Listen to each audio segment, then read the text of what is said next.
ஓபிஎஸ்ஸால திமுகவுக்கு லாபமா? ஓபிஎஸ்ஸால் திமுகவுக்கு லாபமா அல்லது திமுகவால் ஓபிஎஸ் லாபமா என்பதை விட இப்போ நடக்கின்ற நிகழ்வுகள் எல்லாமே திமுகவுக்கு சாதகமாக இருக்கிறது. இது லாபம் என்பதை விட சாதகம்ங்கிறது பேசலாம். ஏன்னா லாபம்னா எப்போ வரும்? நீங்கள் நானும் கூட்டு வச்சா தான் லாப நஷ்டம் பார்க்கணும். இது கூட்டு வைக்கக்கூடிய வேலை இல்லை. கூட்டு வைக்காமலே சாதகமாக இருக்கிறதா பாதகமாக இருக்கிறதா என்கிற இடத்துக்கு நகரலாம். அது என்ன சாதகமாக இருக்குது அப்படிங்கிறதுன்னு பார்த்தா, இன்றைக்கி நமக்கு தெரியும், கடந்த ஜெயலலிதா காலத்திலேருந்து பாருங்கள், எந்த ஒரு அதிமுக தலைவர்களும் திமுக தலைவர்கள் பக்கம் திரும்ப கூட மாட்டாங்க.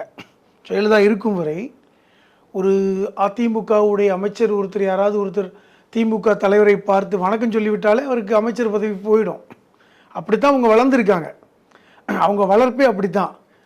ரெண்டாவது, கண்ணை பார்த்தே பேசியிருக்க மாட்டாங்க. ஒரு கல்யாணத்துக்கு கூட அதிமுகவுடைய அமைச்சர் தன்னுடைய சொந்தக்கார கல்யாணத்துக்கு கூட போகல. ஏன்னா அவர் சொந்தக்காரர் திமுகவில் இருந்தார்.